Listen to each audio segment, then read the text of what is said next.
આવી જ ઘણી બધી ધાર્મિક માહિતીના વિડીયો અને વ્રતકથા સાંભળવા આપણી ચેનલ ગુજ્જુ પરિવારની સબસ્ક્રાઇબ કરો અને બાજુમાં બેલ આઇકન જરૂરથી પ્રેસ કરો, જેથી આપણા દરેક નવા વિડીયો જોઈ શકો તમે સૌથી પહેલાં. જય માતાજી મિત્રો, આજે આ વિડીયોમાં આપણે સાંભળીશું શ્રાવણ માસના શુક્રવારે આવતું માં જીવંતિકામાના વ્રતની વિધિ, તેનું મહાત્મ્ય અને કથા વાર્તા. મહામાયા જીવંતિકા માં અપાર દયાળુ, કુટુંબ અને સંતાનની રક્ષા કરનારા છે, જે સર્વની આશા પૂરી કરે છે. માતા જીવંતિકાની મહેર પામવા સૌભાગ્યવતી સ્ત્રીઓ બાળકની રક્ષા માટે આ વ્રત કરે છે. શ્રાવણ માસના પહેલા શુક્રવારે માં જીવંતિકાના વ્રતનો આરંભ કરી શકાય છે. જો અનુકૂળતા ન હોય તો બીજા શુક્રવારથી પણ આ વ્રત આરંભ કરી શકાય. વ્રત કરનારે ખાવા પીવા અને પહેરવા ઓઢવામાં પીળા રંગની વસ્તુનો ઉપયોગ કરવો નહીં. વહેલી સવારે ઉઠી સ્નાન વિધિથી પરવારી જીવંતિકા માતાનું સ્મરણ કરી 5 દિવેટવાળો દીવો પ્રગટાવો. માતાજીને ભક્તિભાવથી વંદન કરી હાથમાં ચોખા લઈ બાળકોના રક્ષણ માટે માં જીવંતિકાને પ્રાર્થના કરવી. પાટલા પર પ્રગટાવેલા દીવા પાસે પુષ્પ, ચોખા, અગરબત્તી, કંકુ અર્પણ કરવા. ત્યાર પછી જમણી હથેળીમાં ચોખા લઈ ઉપર ડાબો હાથ ઢાંકી બંને હાથને ઉલટાવી ચારે દિશામાં વધાવવા, જેથી બહારગામ રહેતા બાળકોનું માતાજી રક્ષણ કરે. ત્યાર પછી ઓમ શ્રી રિદ્ધિ સિદ્ધિ દાતા શ્રી માં જીવંતિકા માતાય નમઃ કાર્ય સિદ્ધિ પ્રસન્નોસ્તુ, આ મંત્રની 3, 5 કે 11 માળા કરવી. સાકરનો શીરો કે કંસાર કરી માતાજીને નૈવેદ્ય તરીકે પ્રસાદ ધરાવો. આ નૈવેદ્યનો પ્રસાદ તરીકે એક વખત ભોજન કરવાનું, બાકી રહેલા પ્રસાદને વહેંચી દેવો. 5, 7, 9 કે 11 વર્ષ સુધી આ વ્રત કરી તેની ઉજવણું કરવું. ઉજવણા પ્રસંગે બાળકો, કુમારિકાઓ અને સૌભાગ્યવતી સ્ત્રીઓને જમાડવા અને તેમને ગુલાબી વસ્ત્રો આપી રાજી કરવા. આ વ્રતનું ઉજવણું પોતે કરવું અને આ ઉજવણામાં બાળકો કે કન્યાઓને જમાડી બને તો યથાશક્તિ ભેટ આપવા અને જો ન બને તો ફળ આપવું. આ કાર્ય થકી જ માતા જીવંતિકાનું વ્રત સંપૂર્ણ ગણાય છે. આ હતી માં જીવંતિકાના વ્રતની પૂજન વિધિની સંક્ષિપ્ત માહિતી. હવે સાંભળીએ માં જીવંતિકાના વ્રતની કથા. અલકાપુરી નામનું એક રઢિયાળું નગર હતું. ત્યાં ગુણવર્ધન નામે રાજા રાજ્ય કરતો. મંગલાદેવી નામની એક રૂપાળી અને સદ્ગુણી રાણી હતી. આવી ગુણવાન રાણી મળવાથી રાજા પોતાને ભાગ્યશાળી માનતો. રાજા રાણી સુખ અને આનંદમાં પોતાના દિવસો પસાર કરતા. એમને બધી વાતનું સુખ હતું, પણ સંતાન ન હતું. તે બદલે ઊંડો અસંતોષ રહેતો. એમના દિલમાં વાંઝ્યામેણું રહી જવાની ચિંતા થયા કરતી. રાણીની માનીતી રાધા નામની એક દાસી હતી. તે સુયાણીનું કામ પણ જાણતી. તેને ખબર મળી કે નગરમાં એક બ્રાહ્મણબાઈ ગર્ભવતી થઈ છે અને તેને 4-5 માસ થવા આવ્યા છે. એ દાસી નિયમ પ્રમાણે રાણીની સેવામાં હાજર થઈ ત્યારે રાણી ઘણા ગમગીન દેખાયા. એ જોઈ રાધાએ પૂછ્યું, દેવી, તમે ઉદાસ કેમ છો? રાણીએ જવાબ આપ્યો, સંતાન વિનાનું જીવન સૂનું લાગે છે. વળી વાંઝ્યા મેણાનો અપવાદ પણ સહન કરવો પડે છે. આથી મારું દિલ રાત દિવસ બળ્યા કરે છે. તું કાંઈ ઉપાય હોય તો બતાવ કે જેથી આ વાંઝ્યા મેળું ટળે. દાસીએ રાણીને આશ્વાસન આપી કહ્યું, રાણીબા, તમે ચિંતા ન કરો. કોઈ પણ ઉપાયે હું તમારું વાંઝ્યા મેળું ટાળીશ. હમણાં જ મને ખબર મળી કે આપણા નગરમાં બ્રાહ્મણ પત્ની બ્રાહ્મણીને દિવસો રહ્યા છે. થોડા સમયમાં એને સુવાવડ આવશે. હું એની સુવાવડ કરવાનું આગળથી નક્કી કરી લઈશ અને કોઈને ખબર ન પડે એ રીતે એનું બાળક તમારી પાસે મૂકી જઈશ. પણ તમને દિવસો રહ્યા છે એવો તમે દેખાવ કરવો પડશે અને એ વાત વહેતી મૂકવી પડશે. મૂંઝાયેલી રાણીને ગળે આ વાત ઉતરી ગઈ. એ દિવસથી નગરમાં વાત ચાલુ થઈ ગઈ કે રાણી સગર્ભા થયા છે. પ્રભુએ રાજાની લાજ રાખી વાંઝ્યા મેળું હવે ટળી જશે. પૂરા 9 માસે બ્રાહ્મણીને ત્યાં પુત્રનો જન્મ થયો. પેલી રાધા દાસી સુવાવડ કરવા આવી હતી. તેણે ખૂબ ચાલાકીથી આ બાળકને રાણીના આવાસમાં પહોંચાડી દીધો અને એણે જ મહેલમાં જઈ બીજી દાસીને ખબર આપી કે રાણીબાએ એક સુંદર પુત્રને જન્મ આપ્યો છે. રાજાએ વધામણી સાંભળી એટલે એના આનંદનો પાર ન રહ્યો. એણે તો ખૂબ દાન દેવા માંડ્યું. આખા નગરમાં સમાચાર ફેલાઈ ગયા કે રાજાને ત્યાં રાજકુમારનો જન્મ થયો છે. આખા નગરમાં આનંદની લહેર ફરી વળી. આમ સઘળે આનંદ થઈ રહ્યો હતો ત્યારે બ્રાહ્મણીને ત્યાં રોકકકળ થઈ રહી હતી. બ્રાહ્મણીનું બાળક ક્યાં અને કેવી રીતે ગુમ થયું એની કોઈને કાંઈ સમજણ પડી ન. આથી ત્યાં બ્રાહ્મણ અને બ્રાહ્મણની નિરાશ વદને બેઠા હતા.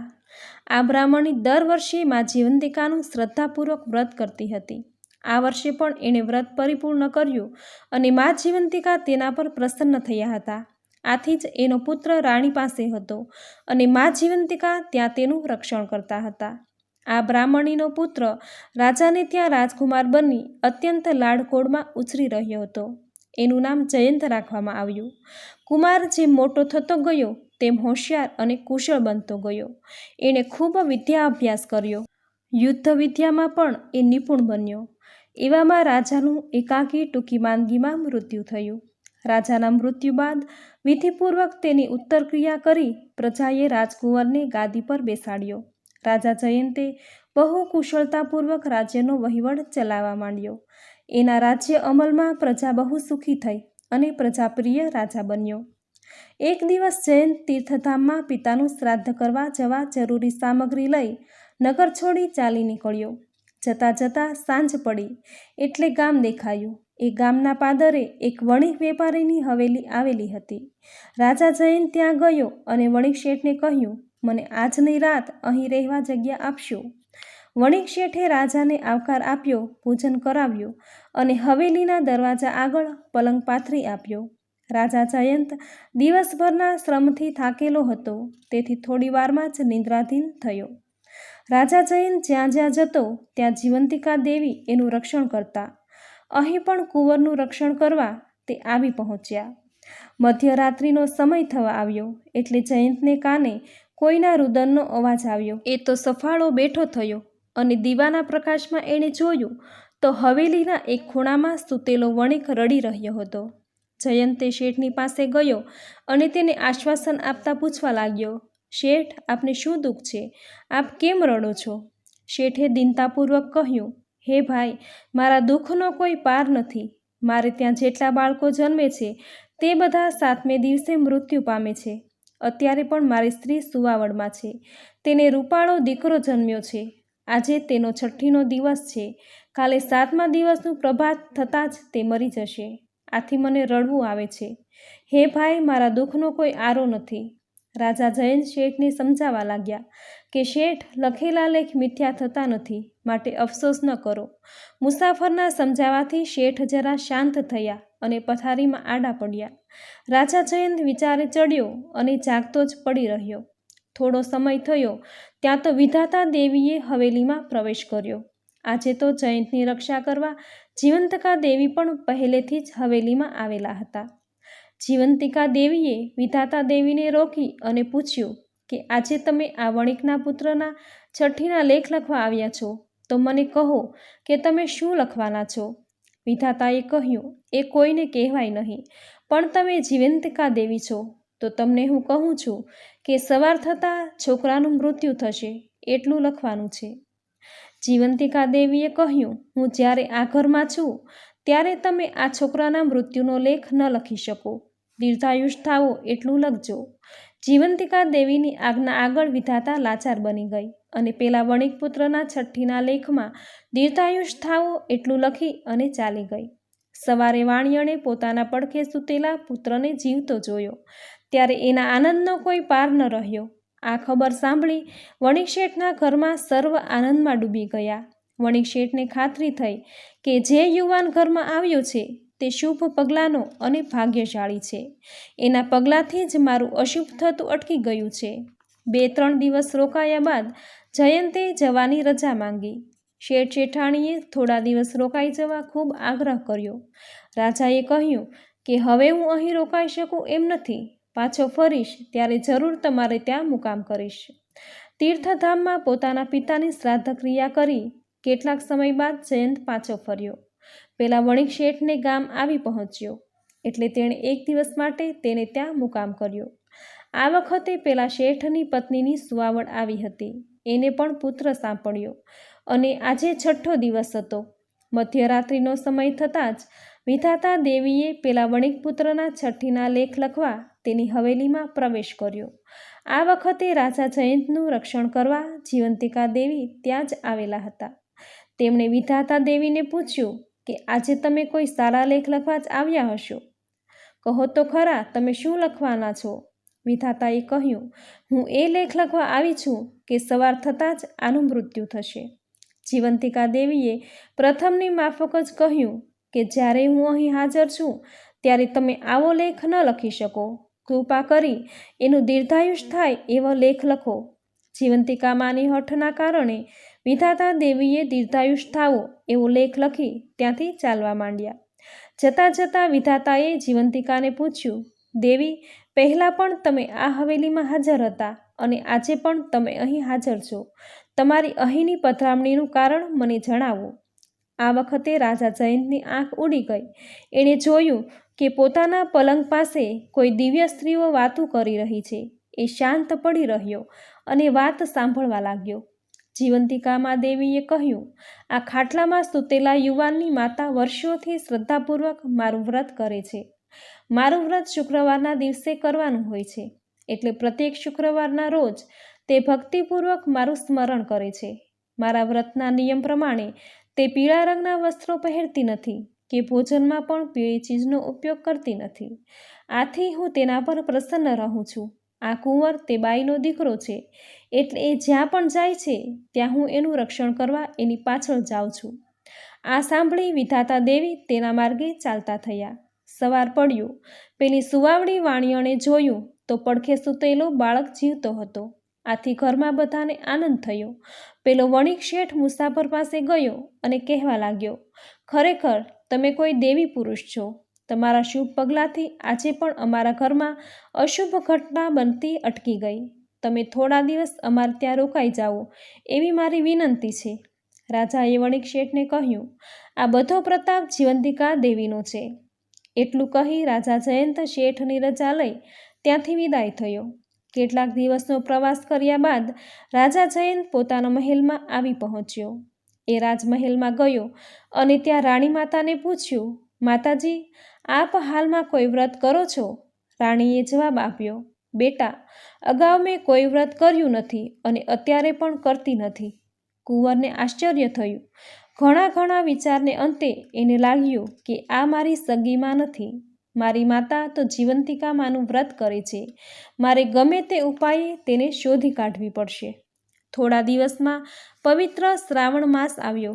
તેના પ્રથમ શુક્રવારના રોજ રાજાએ નગરમાં ઢંઢેરો પીટાવ્યો કે આજે રાજમહેલે સમગ્ર શહેરની સ્ત્રીઓને જમવાનું આમંત્રણ છે, માટે દરેકે પીળો વસ્ત્ર પહેરી સાંજે જમવા પધારવું. સાંજ પડી એટલે આખા નગરની સ્ત્રીઓએ પીળા વસ્ત્ર પરિધાન કરી જમવા રાજમહેલ આગળ એકત્ર થઈ. એ વખતે રાજાએ પોતાના મારફતે નગરમાં તપાસ કરાવી કે કોઈ સ્ત્રી જમવામાં બાકી રહી તો નથી જતી ને. પ્રધાનની તપાસમાં એવું માલુમ પડ્યું કે એક બ્રાહ્મણી જીવંતિકા વ્રત કરતી હોવાથી શુક્રવારે પીળું વસ્ત્ર પહેરતી નથી, એટલે તે રાજમહેલે જમવા આવી નથી. રાજાએ બ્રાહ્મણીને પહેરવા ગુલાબી રંગના વસ્ત્રો મોકલ્યા, એટલે તે પહેરી અને પેલી બ્રાહ્મણી રાજમહેલે આવી. ત્યાં રાજા જયંત જ એનો પુત્ર હતો. જયંતને જોતાં જ બ્રાહ્મણીને એના પર હેત ઉભરાયું અને ધાવણો છૂટ્યો અને દૂધની શેર જયંતના મુખમાં પડી. આ આશ્ચર્યજનક બનાવ જોઈ અને જોનારા સર્વ સ્તબ્ધ થઈ ગયા. રાજા જયંતે આ સર્વ આગળ ખુલાસો કર્યો કે આ મારી ખરી જનેતા છે અને ઘણા વર્ષો પછી મને જોતા એનું વહાલ ઉભરાયું છે.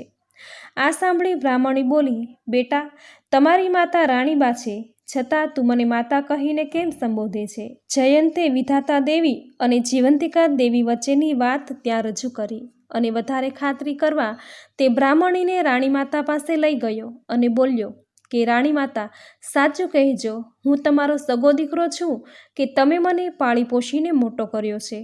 આ વખતે રાણીએ સાચી વાત કહી એટલે નગરમાં જાહેર થયું કે રાજા જયંતની ખરી માતા બ્રાહ્મણી છે. નગરની ભેગી થયેલી સ્ત્રીઓએ જીવંતિકામાનું વ્રત કેવી રીતે કરવું એ બ્રાહ્મણીને પૂછ્યું અને બ્રાહ્મણીએ કહ્યું કે શ્રાવણ માસના પહેલા શુક્રવારથી આ વ્રતનો આરંભ થાય છે. વ્રત કરનારે ખાવા પીવામાં અને પહેરવા ઓઢવામાં પીળા રંગની વસ્તુનો ઉપયોગ કરવો નહીં. સવારમાં સ્નાન વિધિથી પરવારી જીવંતિકા માતાનું સ્મરણ કરી 5 દિવેટવાળો દીવો પ્રગટાવો. માતાજીને વંદન કરી હાથમાં ચોખા લઈ બાળકોના રક્ષણ માટે જીવંતિકા માને પ્રાર્થના કરવી. એ પછી હાથમાંના ચોખા ચારે દિશામાં વધાવી દેવા, જેથી બહારગામ રહેતા બાળકોનું માતાજી રક્ષણ કરે. સાકરનો શીરો કે કંસાર માતાજીને નૈવેદ્ય તરીકે ધરાવવો. આ નૈવેદ્યને પ્રસાદ તરીકે વહેંચવો. 5, 7, 9 કે 11 વર્ષ સુધી આ વ્રત કરી પછી તેની ઉજવણું કરવું. ઉજવણું કરતી વખતે બાળકો, કુમારિકાઓ અને સૌભાગ્યવતી સ્ત્રીઓને જમાડવા અને તેમને ગુલાબી વસ્ત્રો આપી રાજી કરવા. નગરની બધી સ્ત્રીઓ મા જીવંતિકાને પ્રાર્થના કરતી કરતી સૌને ઘરે ગઈ અને મા જીવંતિકાને માંગણી કરી કે હે માતાજી, તમે આ બ્રાહ્મણીને ફળ્યા એવા જીવંતિકા માનું વ્રત કરનારને, કથા વાંચનારને અને સાંભળનારને સૌને ફળજો. સૌના બાળકોની રક્ષા કરજો. મિત્રો, મા જીવંતિકા માનું વ્રત અતિ ફળદાયી છે. માનું વ્રત કરનાર બાળકોની મા હંમેશા રક્ષા કરે છે. મા જીવંતિકાનું વ્રત ક્યારેય વ્યર્થ જતું નથી. શ્રાવણ માસના શુક્રવારે ભાવથી અને શ્રદ્ધાથી જીવંતિકા માના વ્રતની આ કથા દરેક બહેનોએ જરૂર સાંભળવી જોઈએ. જે વ્રત કર્યા જેટલું જ ફળ મળે છે. મા જીવંતિકા આપણા બાળકોની રક્ષા કરે એ ભાવ સાથે કોમેન્ટમાં જય જીવંતિકામાં જરૂર લખજો. વિડીયોને લાઇક કરી, ચેનલ સબસ્ક્રાઈબ કરી, બાજુમાં બેલ આઇકન જરૂર પ્રેસ કરજો, જે બિલકુલ ફ્રી છે. તો મળતા રહીશું આવા જ નવા ધાર્મિક વિડીયો સાથે. જય જીવંતિકામાં.